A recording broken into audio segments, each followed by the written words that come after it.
Sveiki draugai, norime pasidalinti su jumis dar vienu mūsų projektu. Šiuo atveju pas mus stovi Porsche Cayenne. Šitam automobiliu mes sumontavome apdailą nuo Porsche Cayenne Coupe Turbo.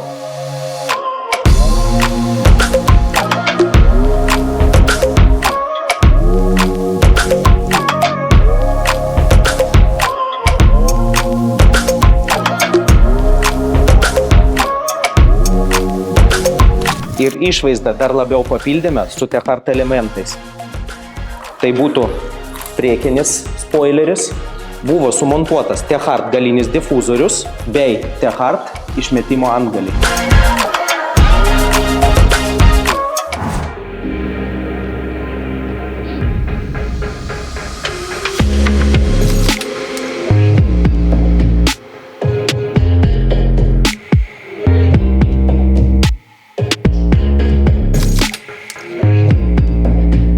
Visas kėbulas buvo apklijuotas matine PPF plėvele, kad apsaugoti kėbulą nuo įbrėžimų ir įdaužų. Taipogi palengvinti automobilio švaros priežiūrą. Matinė PPF plėvelė ne tik pakeitė automobilio išorę, bet ir išryškino esamas kėbulo linijas.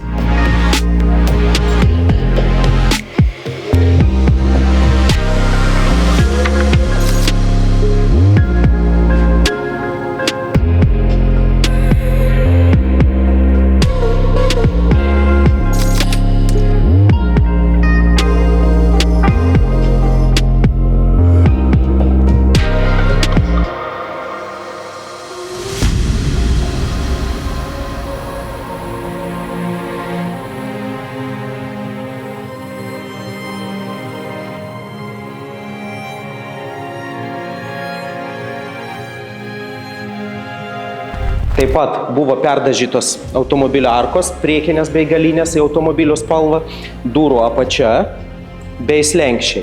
Ir pagal kliento pageidavimą durų rankinėlės buvo perdažytos iš baltos spalvos į juodą. Jeigu ir jūs norite patobulinti savo automobilį, kreipkitės į mus, mes jums padėsime. Sekite mus Instagrame ir TikTok'e.